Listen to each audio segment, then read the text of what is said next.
So thank you once again, Shiben, for joining us. I just want everybody to know who do we have here. We have Shiben Moitra here, who is a senior HR director with IQVIA, a data science company in the field of healthcare, with over 15,000 employees in India itself, and I will not even go about talking on the global aspects or the what's the team strength at the global space. But today with Shiben, we will be looking at how exactly a data science company itself in the field of healthcare, with such a large employee base, is looking at building, strategizing, and creating an inclusive workforce for their people. And let's in the next 1 hour, let's try and take as much as possible from Shiben.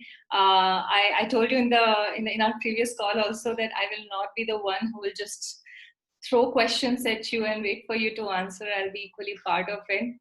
But anywhere you have additional points to make, just go on with the flow. You're absolutely fine. So here's my first thing, Shiben, for you is COVID is something which has affected every business, right? And I don't think any industry has left untouched, even though some industries have become prominent, like healthcare sector. While there are other industries which have been badly hit, right? But in the midst of this, it's almost been 3 months since we have all gone through the lockdown. From an organizational development perspective, what kind of restructuring and budget planning that you see that has affected the industry as well as the organization? Sure. Sure. Thank you, Pallavi, firstly for having me on this session. And good morning, good afternoon, good evening to the viewers. So I think, firstly, let me just quickly talk to you about what is the company about, IQVIA as an organization. So we are, a health data science company, which has about 65,000 plus employees across the globe, and we operate across 100 countries. In India and South Asia region, we are a set of about 15,000 plus employees.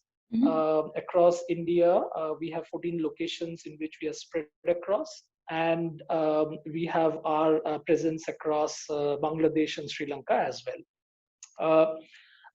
We are the number one health data science company in the world.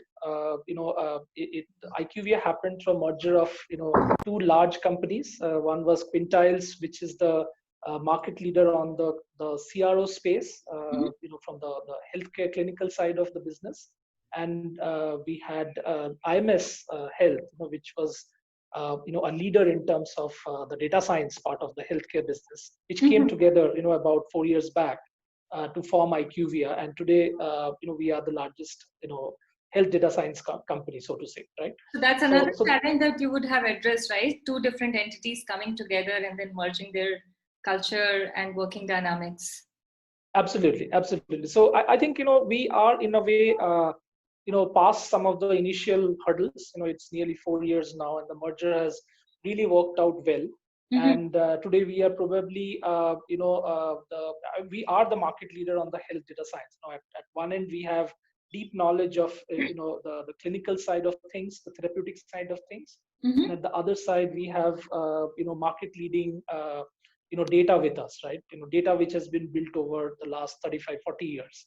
So it's an amalgamation of the clinical and the therapeutic side coming with the technology, to create this human data science company, right, for us.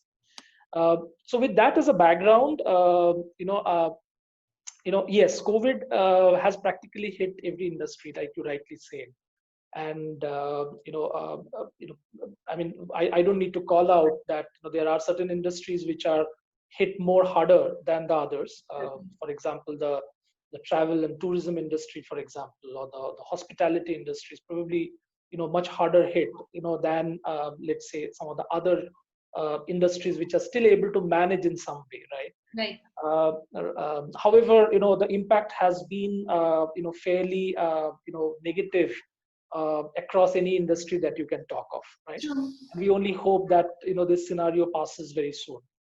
Now, from our perspective, we are positioned in a segment which is both healthcare and which is the technology side of the business.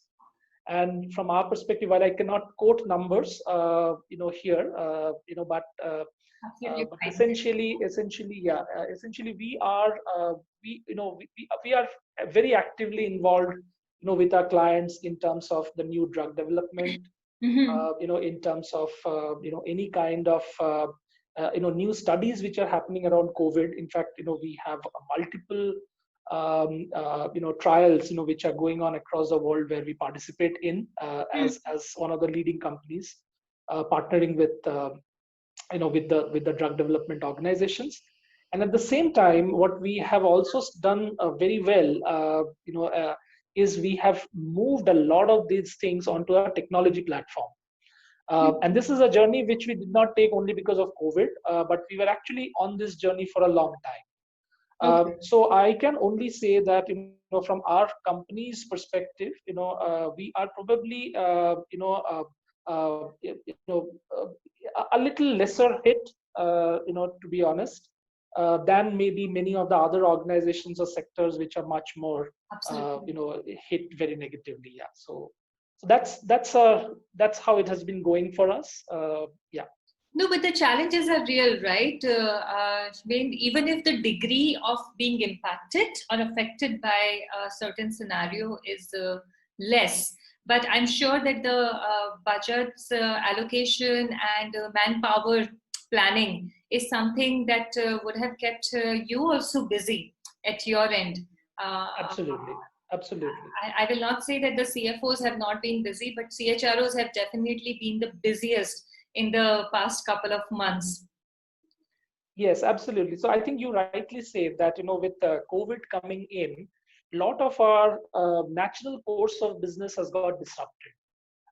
So if I start off, with the cycle, and if I take, let's say, 5 pillars of how we typically plan in the organization from an HR perspective, right? So we do our own, planning at the first stage, and we plan, the business, the overall business. Then we look at how the delivery is going to work out, and then we also look at, how the things are going to work out from the perspective of structuring ourselves, right? How do we hire, if there is a particular financial that we need to meet, how do we Mhm. ensure that we hire, we retain talent, we ensure that the delivery is met out to the clients. And then, of course, we do our entire sequence of implementing the various programs, and all that has suddenly taken a hit, because our business, the entire business rhythm has got changed. For example, in the industry we are in, we do a lot of partnering on drug development, vaccine development with our with our clients, right? We Mhm. participate in the trials, from phase 1 to phase 4 with them, right? And then we also participate in how does the clients take their drugs or vaccines to the market, right? Right. And what are the insights? So we are basically a molecule to market organization, right? Right from developing the molecule to the market. Right. And from an India standpoint, we have a very large delivery center here in India. And all of a sudden, the way we are interacting with the clients have changed, right? The business projections have changed, the delivery models have now suddenly changed because of COVID. And from an HR standpoint, therefore, it poses multiple challenges. So the first in the life cycle is, of course, how do you deliver in the new paradigm, right? You Right. cannot meet clients any longer. The client engagements or the client business development is all online, Right. right? It's a new model of engagement. Then, for example, how do you do your hirings, right?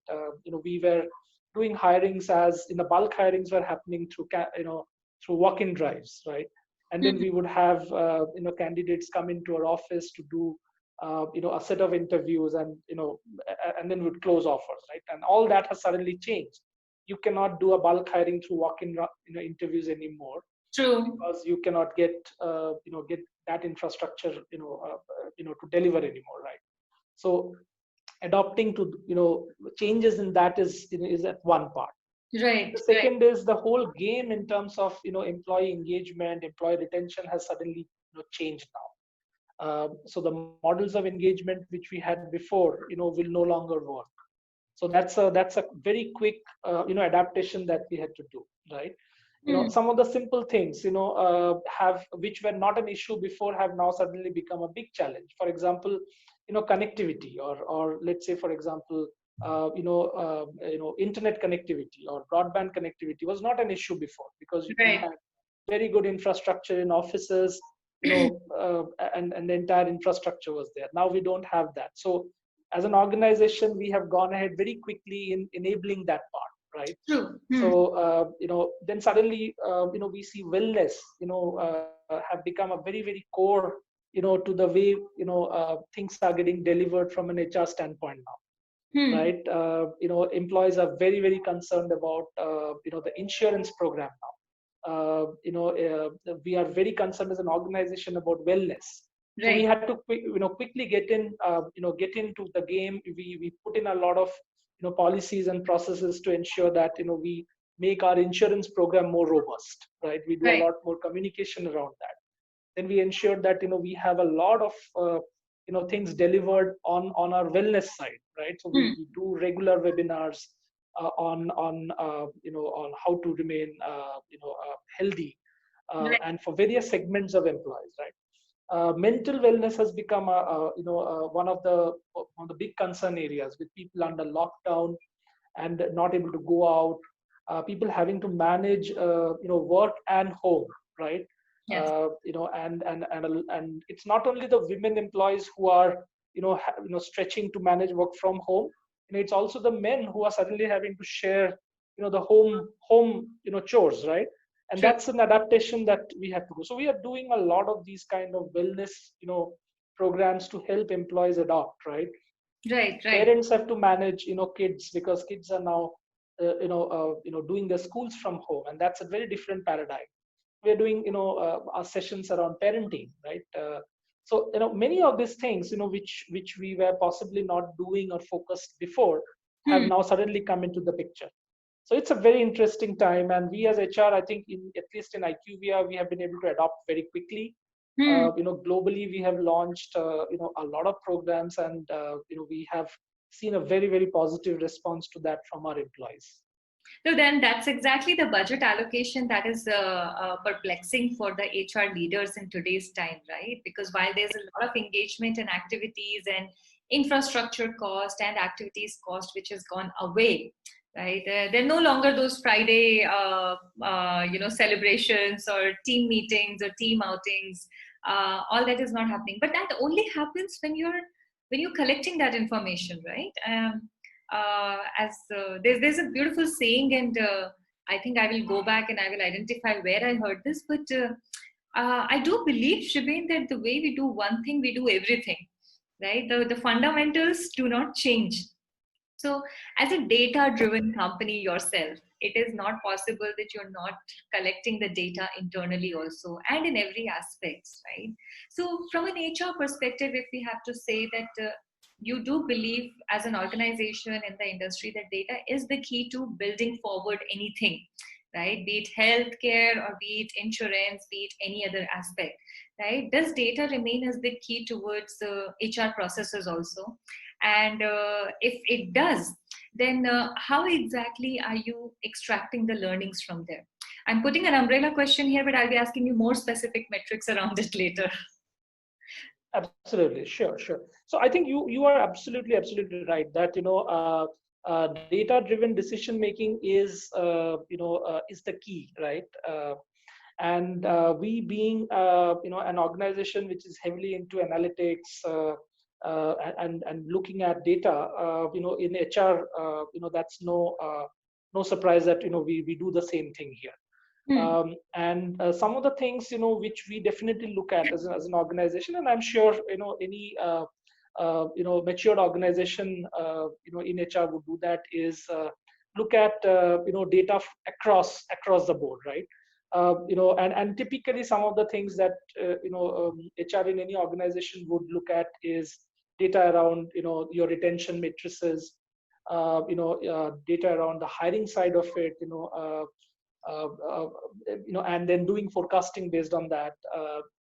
And then we would have various cuts about the employee demographic data. Right. What is your millennial composition? What's the diversity composition? And if this is attrition happening, where are the attritions happening? What pockets of the attrition happening? Which location or which skill set? Or if you have multiple business units in the organization, which Mhm. business units the attrition is higher compared to the others, right? And similarly, from a hiring standpoint, what's the hiring roadmap? What's which are the BUs which will hire more? Which are the skills which will hire more? And then build a roadmap, based on that, and then Right. look at the hiring data with respect to what's your typical timeline to hire, what's your typical cost to hire, right? And even in the source mix, from where you get the candidate pool, which is the most effective source mix, Right. that's from a hiring standpoint. And similarly, compensation, for example, is a very important place where data comes handy, where we Hmm. see how are the employees positioned, right, in terms of the compensation, and therefore draw certain conclusions around the investments that the organization or the HR needs to make, right? Right. And even in the HR delivery, for example, we use a lot of data. HR deliveries in the sense of how we handle payroll or how we handle claims, or for example, how we handle the employee, queries, requests, so to say, right? And how we handle that. And even there, data comes handy because, if there are too many queries coming in for, let's say, a particular policy, Right. that means, there has to be certain, communication action which needs to be done, or certain corrective action needs to be done. Or maybe we can put a mechanism where the responses can be handled through a chat bot, for example, right? Right. It's a much more automated way of responding to some of the queries. So data comes handy everywhere. Hmm. And like you said, yeah, so we as an organization, of course, use a lot of data to make decisions. Yes, yes. So help me understand this thing, Shibin. When we talk about hiring the talent pool, right? Because one Mhm. of the pressing needs that we talk about is when it comes to attracting talent, right? Is either it is not available, the kind of talent that the company wants, right? If it is available, it's extremely expensive, right? And then we come to the third part that even if you have been able to attract that talent and you have been able to hire them also, even managing them, managing an expensive talent itself is an expensive task, right? Right. And that's where the practitioners from the field of DNI come into picture, and especially women related advocates of gender and diversity, if they come into picture, that is where people like us and people like them on the same side, we are saying that, hey, if you will just open up your avenue of looking at talent from a more diverse perspective, if you will take care, if you will eliminate some of the limitations from it, you actually have access to a larger pool of people. Right. And in a way, in the past few months, that COVID experience has allowed that understanding to settle in for a lot of people, right? That just because you're working from home does not mean that you're not an effective resource, right? Right. Just because you're not coming to office does not mean that you're not working.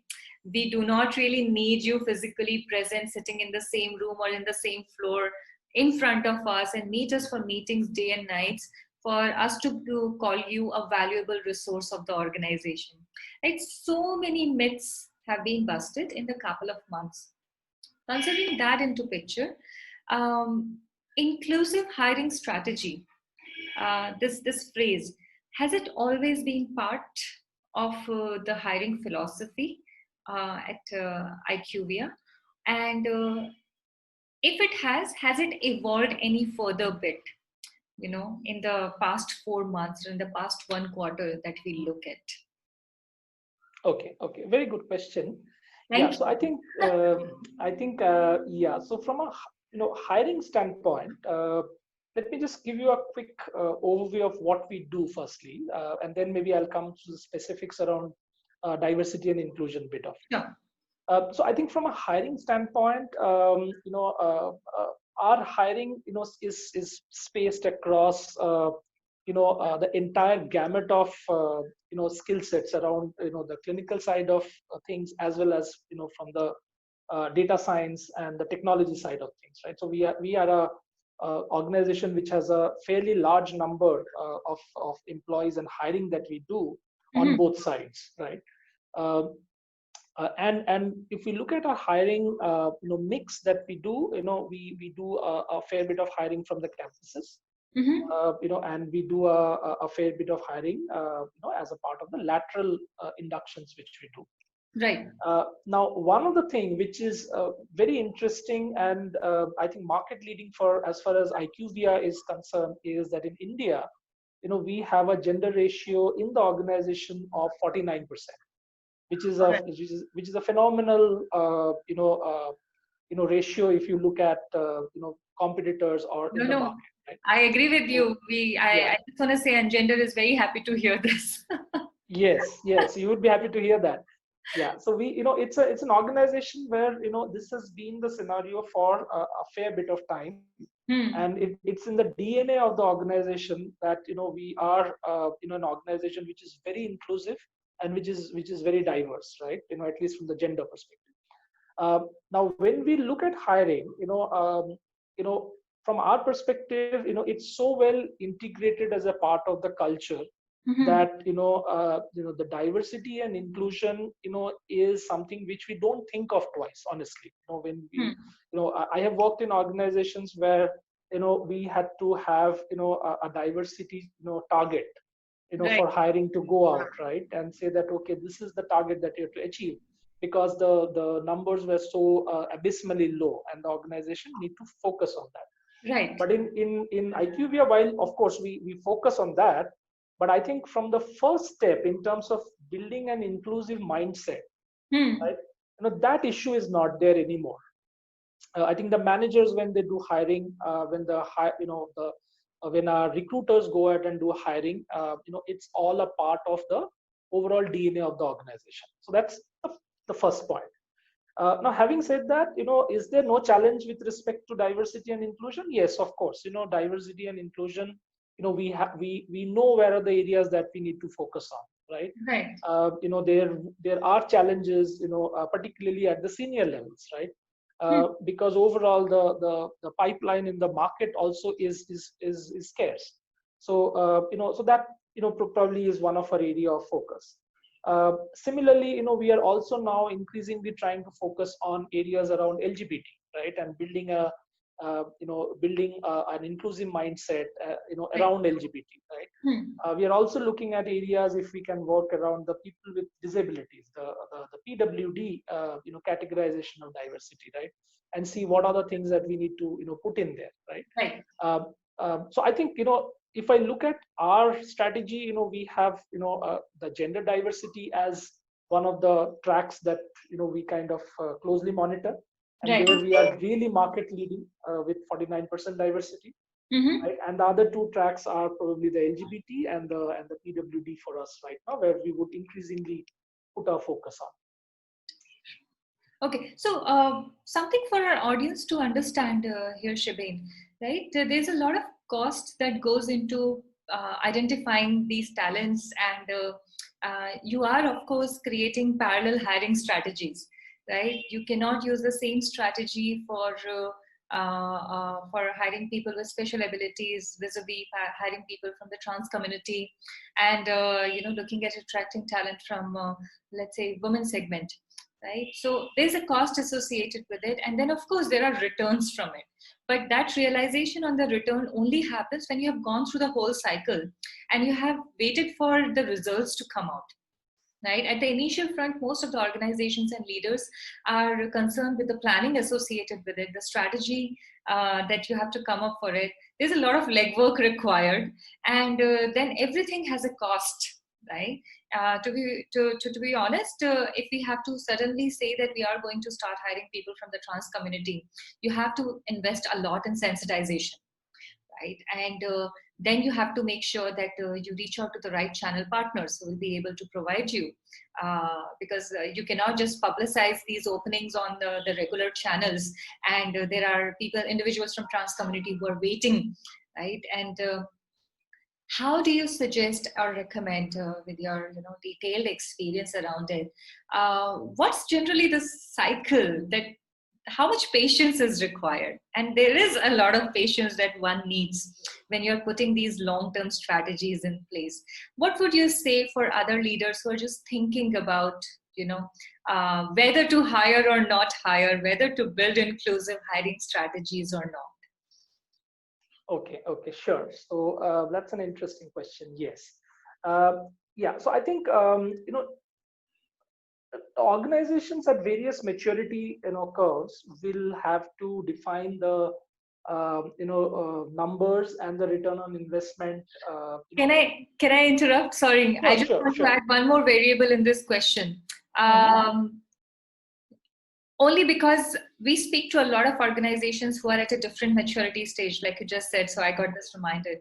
Should we start putting this in place while we are still young as a team, or should we wait for certain comfort to set in? The financial comfort to set in before we start thinking about inclusive hiring.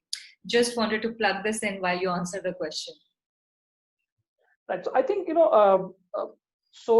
I mean, if you ask me from my own personal perspective, I think setting the mindset of an inclusive organization should start probably at stage one itself, right? Because enough amount of research has already shown that an inclusive and a diverse organization is more likely to be successful than a non-diverse organization, right? So it is definitely not a good to do thing. It makes business sense. Right. And enough research is there. I don't need to quote that. I think there is enough research which shows that it has a direct impact to the bottom line. True. So if you are a diverse organization, you are more likely to do better as an organization than a non-diverse organization. That's the first point. So I think setting that mindset, is very critical, right? In the first stage of the maturity curve. Now, from a maturity perspective, as the organization grows, I think after the initial mindset is set up, then the organization needs to kind of focus on what is the definition of diversity that the organization wants to pursue. Right. So for example, for certain organization or certain segments of business, there would be, let's say, gender diversity, or PWD, or people with disabilities, or for example, LGBT, or age diversity, right? Yeah, age diversity. Yeah. So all ethnicity, right? And in global organizations, there are the management, the mix in the management board, right? And the mix of ethnicity, color, all that come into the place, right? So I think from a next stage standpoint, it is important to define what, as an organization, we are committed to, right? And an organization which is global in nature might also have commitments basis different countries and different markets, right? So that's perfectly fine, but it's important to define what are we going to go after. And then once the definition of what is the target that we are going to build or nurture in the organization is created, then the next step is essentially to go look at matrices that we are going to measure ourselves against. Right. So for example, hiring is a metric, right? For example, retention is a metric, or for example, pay gap that we want to bridge is a metric, right? So like that, we start defining the matrices. And then in order to achieve those matrices, what are the processes and the process, programs, policies, tools that we need to put in place, right? And that's going to vary by culture, right? For example, in India, we might see, women, dropping out of the workforce after they enter a family life, right? So having policies to have, an inclusivity where women who get into a family, track can also participate in the workforce, would be certain policy to put in place. Okay, providing flexibility, to women employees, would be the next step, for example, right, in terms of the policies and the programs. So then those things in terms of policies, support system comes into the place for an organization. And the last part to close this loop is then look at what is the return on investment, by doing all this, right? And Right. that takes a little time, a cycle maybe, to Right. ensure that we get the return on investment. And like most matured organizations have found that there is a high return on investment, if you focus on diversity and inclusion. So that's how the overall cycle goes, is what I would put in as. Got it. So, Shiben, what would you suggest, or from the learnings at IQVIA, what are the key metrics that you have been measuring to see that okay, we are on track? Everything is going fine. Yeah. So I think, like I said, from the first step for us is to look at the overall diversity percentage, which we regularly, yeah. So, question here: have you identified, because you shared this point a while ago, have you also identified what kind of diversity? Because how diverse do you want to be is also a question and capability of an organization, right? That's right. Yes. So I think the what we want to do as an organization, there are two parts. One is we have a global principle as an organization, what we want to go after, and then based on the markets, and the hotspots, so to say, we define a local charter. Okay. So while IQVIA globally also has a global charter, and that's again something which gets reviewed, monitored on a yearly basis, Of course. right? And similarly, we also have a charter from an India standpoint, what we would want to pursue, right? So it's a mix of both. But at an overall level, I think from an India standpoint at least, some of the things which are which we monitor, is the overall percentage, Okay. and there, like I said, we have a diversity which is probably industry leading there. And then we also monitor, key measures, for example, on attrition. What's the diversity attrition that we are seeing, and since we are 50-50, very close to 50-50, Yes. it doesn't, it's not something which we get a very deep insight from, because its population is 50-50, right? Right. It's Uh, not a sample of your organization, but it's almost half of it. It is half of yes, it, actually, not even almost, right? yes. You get the reality So picture. True. exactly. But a couple of things which we are trying to pursue as an organization is to look at diversity a little more closely at the tech organization. From a technical organization side, that's something that we are trying to ensure that we are as good Right. overall, because in the tech organization across the market, while we are industry leading, and we are far ahead, but from a market perspective, tech organization in India, is slightly lower, right? So that's something which we are trying to kind of put a focus on. And then, of course, diversity at senior levels. That's something which we're trying to focus on. And we have put various programs around the initiatives. One is, of course, support diversity at an overall level and ensure that we don't fall from the high standards that we are at right now. And then also put in programs around these two areas, which is your the tech side of it, diversity in the technical side of the organization, and the diversity at senior levels. Okay, but how would you suggest, Shibin, because this is not easy things to do also, right? And the major restriction, until and unless it is part of the deep-rooted philosophy of the organization, the responsibility as well as the accountability of a company or its culture not being diverse and inclusive, the blame usually goes on HR. The HR is not doing anything, right? Whereas it's not HR's responsibility alone, right? Culture, you can draft the policies, you can create the programs, you can chart out the plans and everything. But human resource management, each leader to their own.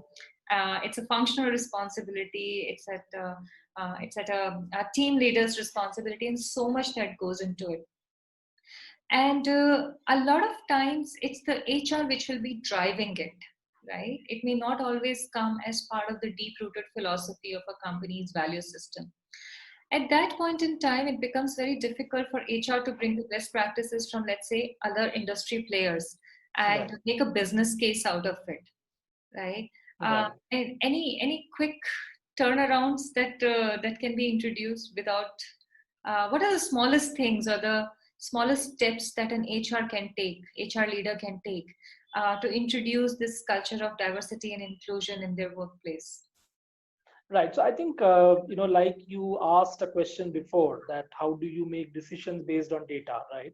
So I think the first step is to look at, the data part of it, right? Mm-hmm. So from an HR standpoint, I think the first step is you know, scrutinize the data and see, are there any, areas of concern, that we have. Can we help Uh, them out there? So, which data are you talking about? Do you want them to look at the attrition? Do you want them to look at the diversity? What should we look at? Yes, I think, if diversity is a focus, one is look at diversity within the organization.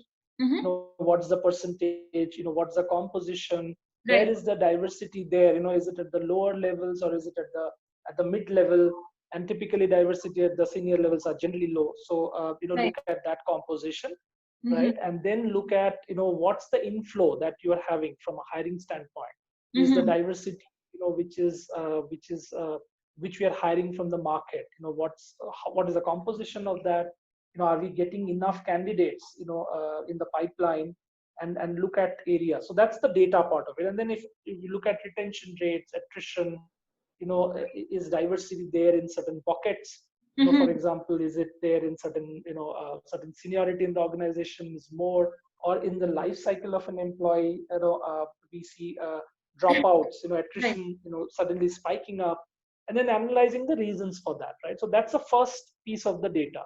right. And generally, what we find typically in a diversity, scenario is the attrition levels are higher where we are, not able to provide enough flexibility, right?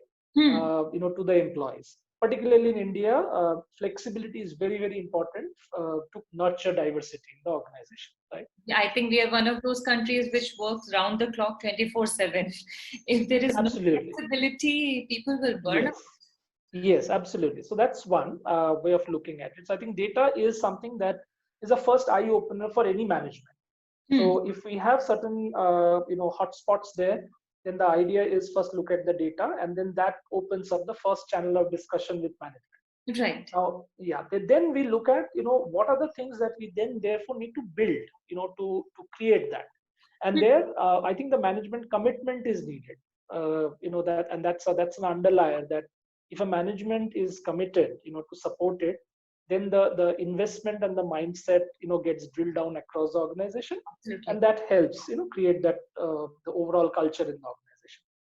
So then, some of those steps, needs a particular way of functioning. We might need to look at, a different way of function. For example, Right. uh, if you're looking to provide flexibility, as an organization, then we may need to be okay as an organization that employees come in at any point in time and go at any point of time, right? So Right. the measure of productivity, instead of the measure of time spent at work comes into place. Right. So these shifts start happening, that, you are not measuring an employee purely based on 9 hours, on the desk, right? You're measuring an employee based on the productivity that the employee is able to churn out for the Right. organization. And that then becomes your key measures going forward. And similarly, for example, there would be specific policies that needs to come into place to support, such initiatives. True. So it will mean that we have to put in a work from home policy to Yes. provide more flexibility to the employees. It would mean that there is a time in time out policy or an attendance policy which needs to be put in place.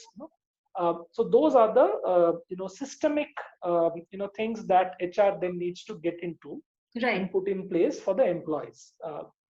So, and then the third and the most important part, is the communication and the mindset around, building mindset with managers, right? Hmm. Hmm. So a lot of communication. So initially there is going to be a resistance, right?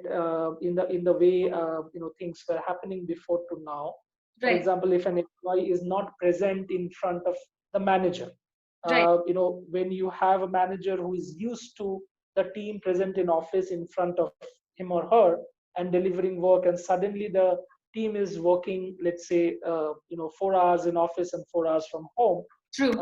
and you are having to virtually connect, there is a discomfort which is there in a manager, and that's natural.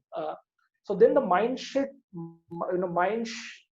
set shift has to happen across the organization, Right. and that is what again HR comes into it, by building communication programs, by building interventions, whether it's in the form of a training program, or it is in the form of, in certain cases there will also be disciplinary issues, right? And ensuring that you have certain processes and policies to take care of discipline issues which comes in, as an organization, and put that as a framework of the organization. So these are certain things that HR will then jump into and take part in.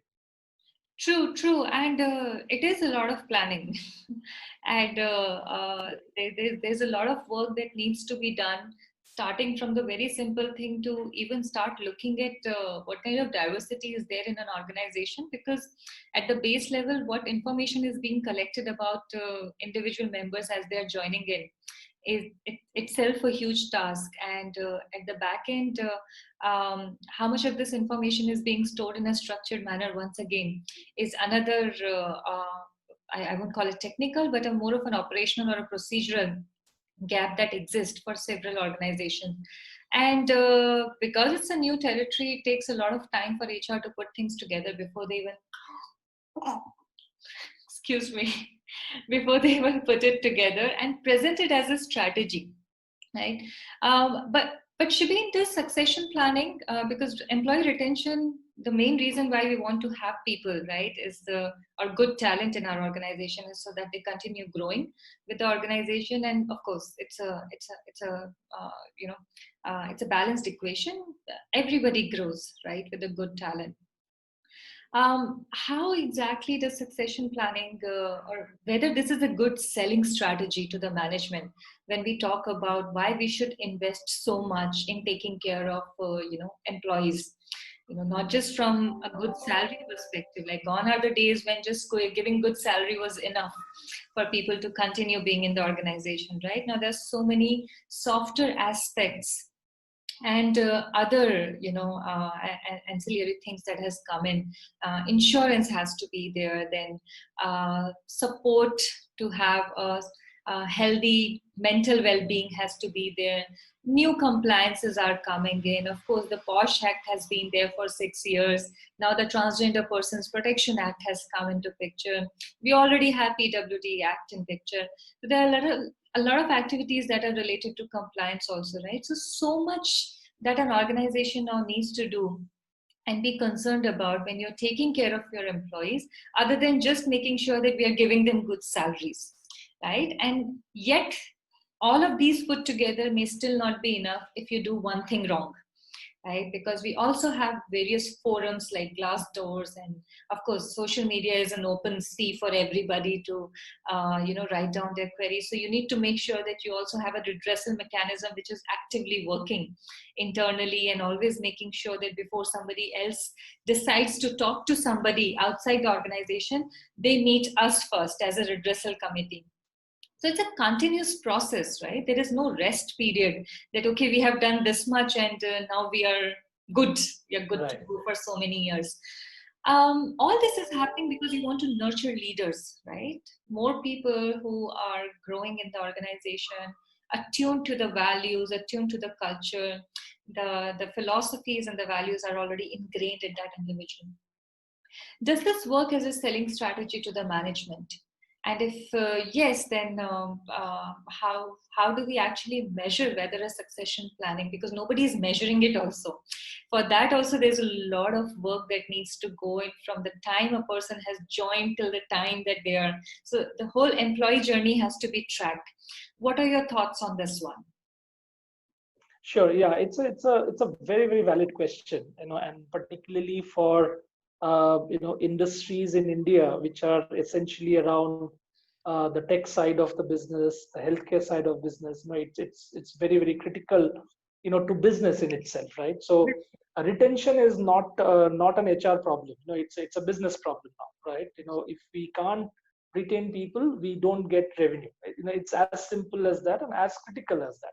So I Right. think there is a massive amount of focus on retention of employees and building good talent pipeline. So there's no doubt about it. Now, how do most organizations go about it? The mature organizations mostly, have essentially four levers, I would say, the four top levers, and there are multiple others. So I think the first one is the purpose of work has emerged as one of the most important lever to retention, right? Right. In the generations that are in the workforce now, a large amount of the workforce is the millennial workforce. Right.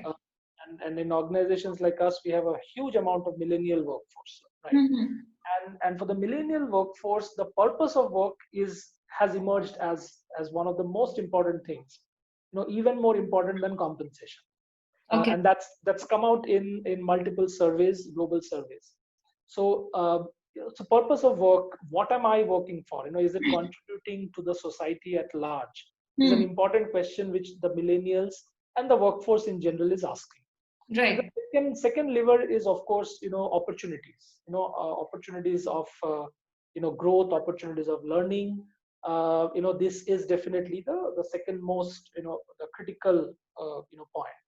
And the third, I would say, the third, top amongst the top three is, of course, the benefits and compensation, right? Which has to be competitive. Now, if I look at the way we position ourselves and the way we are, as an organization from an IQVIA standpoint, is we impact patient lives, and that's a very powerful cause for an employee to be associated with, Yes. because we are working towards making the world healthier, Yes. right? Our employees are directly involved in creating medicines and vaccines and working with our clients to develop it so Hmm. that we can make the world healthier. And that's a very, very powerful story which each one of our employees associate ourselves with, Mm-hmm. right?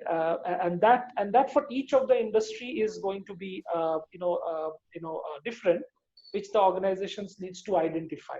So I Right. think the purpose, why the large cause of the purpose is an important retention, retention strategy, right? And employees get motivated, when they're able to see that larger cause coming into play. True. Um, an organization need to be able to produce that back to the employees as evidence that the drugs which you have worked on for the last 3 years have now come to the market, or the Right. vaccine which you have worked on has cured so many thousands of patients across the world, right? And that's a very powerful story.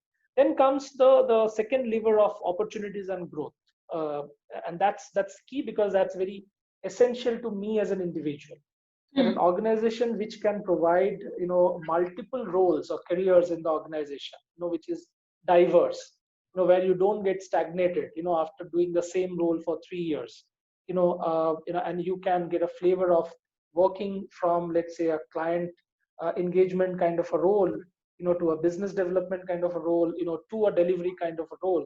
An Right. organization which can present multiple careers and opportunities will, of course, be more attractive for an employee, right? Right. Because you don't need to go and jump across many organizations for learning and growth. You can do it within your organization. True. So What all that's the can I be? Right. That's the question. I think people have come to the more existential questions now, that what all can I be? And if the exactly organization is helping me understand that and nurture my, other hidden traits and skills, exactly that's a huge boost.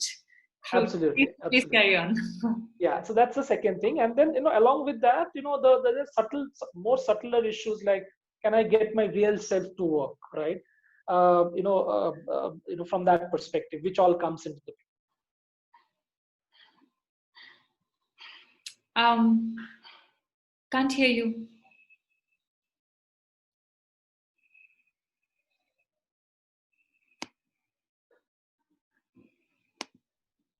Can you hear me now? Yes. Okay, I could hear you. So anyway, so I think the third lever is essentially around the benefits which the organization provides. Mhm. And when I mean benefits, I don't mean only compensation. I mean, compensation in the associated benefits that the organization provides, whether it's in terms of the insurance program, or the many other, associated benefits. And then the third area is essentially around policies and the framework, right? Right. The flexibility that we provide as an organization, the culture that the organization provides to its employees, and all that is a composite part of the benefit, right? Right. Which organizations kind of offer to employees. And as long as the organization can create a very balanced mix of all these things together, I think the retention rates are going to be definitely good.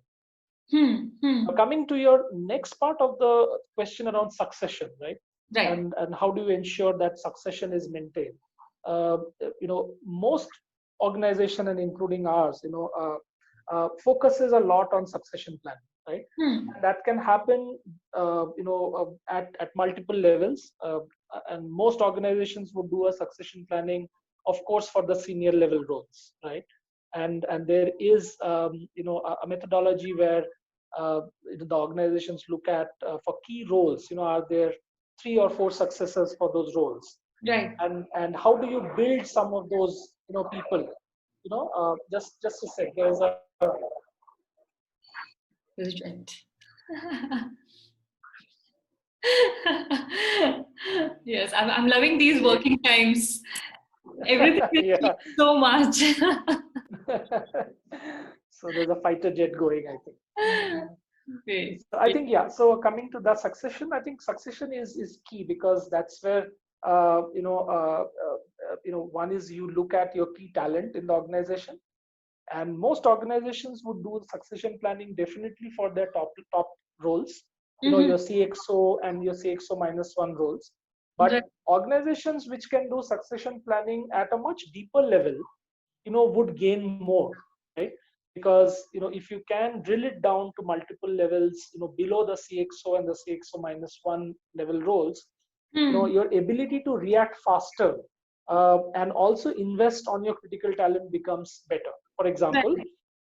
if you have sudden exit of an employee, right, then you don't have to, as an organization, run around and see who fits in into the role, because you have already identified 3 probable candidates, and then it's already identified, so you can immediately pick up somebody and put there. True. And then from an investment perspective, it also makes sense, because who are the 3, who can probably move to the next level role, and then you can actually invest on the individual development plan, the training, the learning, the exposure to the job, right? And you can focus on those, so that the employees can actually take the role faster, and that True. helps the organization in terms of the overall structure. Right. And there's a lot of, so every action that we're talking about benefits, right, in terms of the organization only earning from it. Right. Right. And the money not spent is also money earned, right? Right. But the key thing remain here again is that the organizations like IQVIA, you are actually measuring everything in every point, and that has created the value for each and every aspect that we are talking about. Until you start measuring something, you will not know the value. Until you don't know the value, you will not know the worth of it and the cost associated with it, right? So measuring these metrics becomes very important. Yes. Yes. Yes. And in today's time, considering everything that every industry and every organization has gone through, Shiben, um, it's not possible to do everything. It's not possible to measure everything also, right? And when we talk about creating equitable and diverse workplace, right?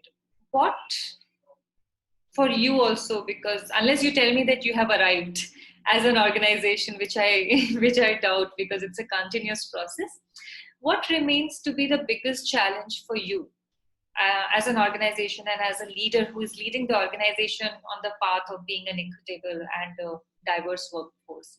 What are the challenges that you are dealing with, and how are you addressing them?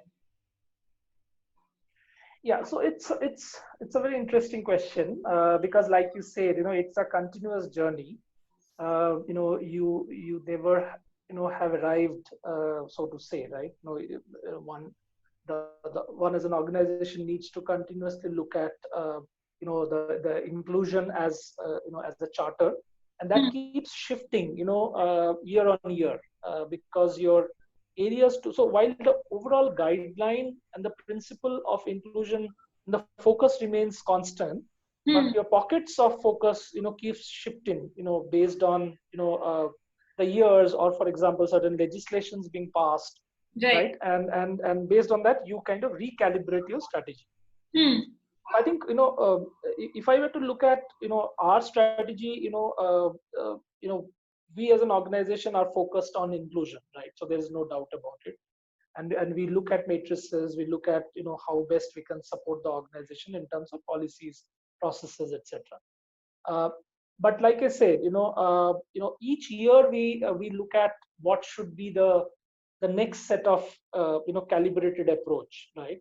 And in certain years, LGBT, because there are certain legislations which have come into place, might take precedence, while in certain years, ethnicity or the color, might take a certain precedence, and that's based on world events, that's based on the legislations which keeps getting passed.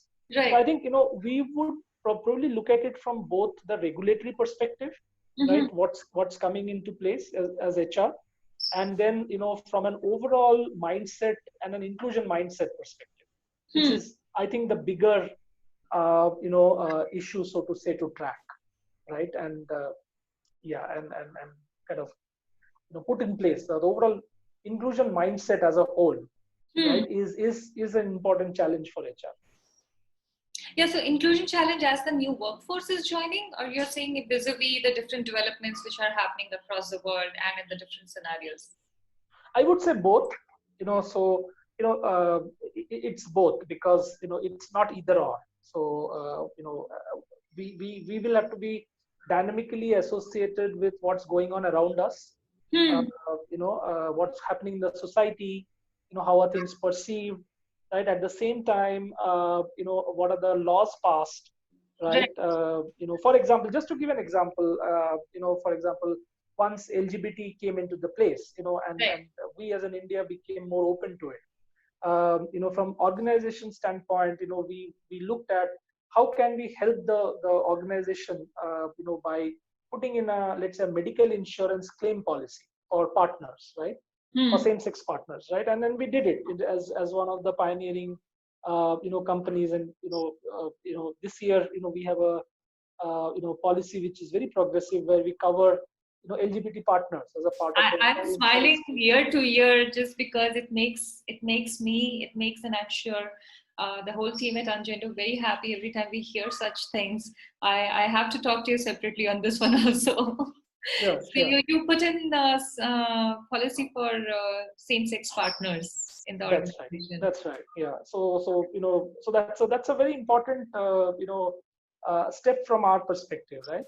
And so that's the first thing. Then again, as a next step to that, we are not stopping there. As a next step to that, we are building in an inclusive mindset, and we have very recently, a couple of weeks back, done a webinar, where one of our employees from the LGBT community, we did a webinar with all the employees and the managers, and talking about how the things are different, and how we need organization, Hmm. right?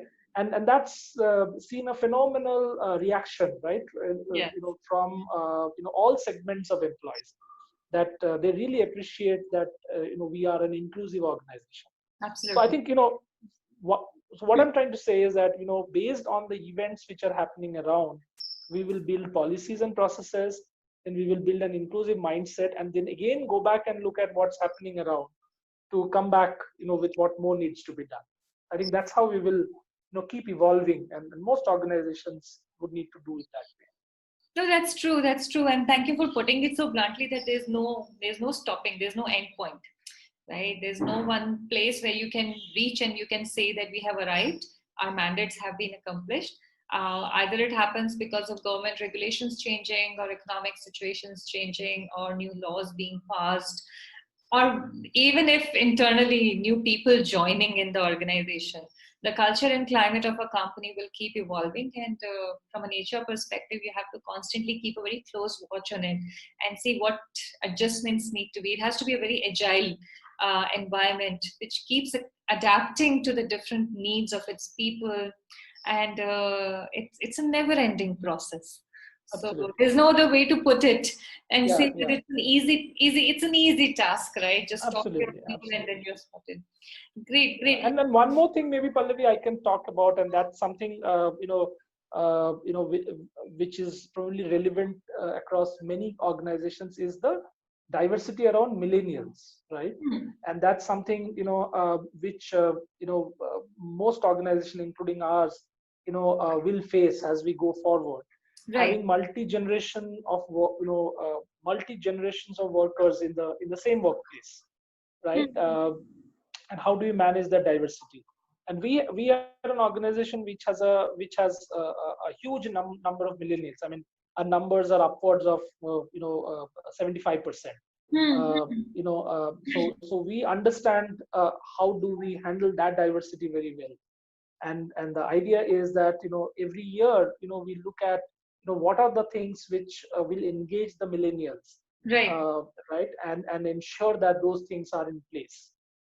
So yeah, so what I'm trying to say is that diversity can be looked at in multiple ways, right? And the inclusion mindset is not something which will stop just because you have achieved a particular mindset now. That mindset will have to again totally change next year. True. So it's a continuous journey. Yeah. It's a continuous thing. On that note, I'll present my last question to you, Shiben, and this is actually part of my top 5 questions that I like getting answers to. Diversity and inclusion as a word has been overused and overrated in the past decade or so, right? And somewhere um, the true essence and the meaning of it has also become very ambiguous and vague. We don't really know what we are talking about when we say when we say the phrase diversity and inclusion, right? In most of the spaces it remains limited to just gender, and gender remains limited to just women, and that's the limited understanding that we have. So if and as I am asking you, how would you define diversity and inclusion, as a single phrase or as two different words? How would you define it? Okay, so it's a very interesting question. So I think, if I have to look at it, I would say that inclusion is a broad umbrella, right? And inclusivity means a lot of things, uh, you know, across the organization. It is not necessarily diversity, and diversity probably is a result of the inclusion, and that's how I would look at it. Um, Now, from my perspective, organizations would define diversity in their own way, Hmm. but the overall overarching principle behind would be inclusivity, right? So Hmm. inclusivity, if I have to look, if I have to break it, probably into a, kind of a analogy of a vision and a mission, right? Hmm. Having a vision is pretty long term and all encompassing. So inclusivity is probably that, right? Hmm. Whereas diversity is probably identifying what are the elements in your own basket that you want to go behind, Uh-huh. right? And kind of ensure that you build inclusivity through those elements, right? And it's more near term, it's more measurable, it's more what you can actually see as happening in your day-to-day life. And Right. all those things that you do on your day-to-day life will build the overall inclusivity. That's how I would put it across. No, thank you. Thank you, because we want to clarify the meaning of diversity and inclusion as much as possible, in as many different words as possible, in different scenarios as possible. So, thank you for putting your thoughts across and sharing it with us also. My This pleasure. has been a fabulous conversation. I learned so much, and yes, I did keep interrupting you in between, but I just wanted to make the questions richer. Shiben, thank you for your patience. Thank you for all the wonderful ways in which you share details about how IQVIA is building itself and has built itself as an organization. The building blocks, the agility of the building blocks, metrics, data-driven approach that allows you to know whether whatever is being put in place, is it working? Is it working? Is it leading us where we want it to lead us? The small hacks that HR can put in place quickly together to make a business case out of DNI as a mandate for itself. So much that we have actually covered in this 1 hour session. Any thoughts before we close it from your end that you would like to share? No, I think it's been a fantastic interaction, and I was very happy to see that you have touched upon the most important hotspots around diversity and inclusion. While it's a much discussed topic, but it's important to pick out some of those key elements and then make it practical for the audience to be able to go back and implement it, right? Of course, based on the environment, but you kind of picked up some of those practical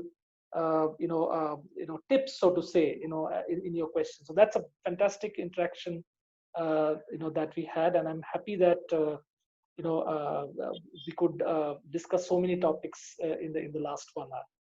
Thank you so much. There are only two things that should come out of it: people wanting to be part of IQVIA, or people wanting to build IQVIA kind of culture in their own organization. So either of these things happen, we are very happy. I think our purpose is solved through this conversation. Thank you then, Shiben. Have a good day. Take care. We will be I can't hear you anymore. Oh God. Can you hear me now? Yes. Okay. So once again, thank you. Yeah. Yes, we will be having more conversations with you next time, more specific, more dedicated. We'll go a little deeper in this area of DNI and building inclusive practices. We'll be happy to, Pallavi. Take care. Thank you. Have a good day. Bye-bye.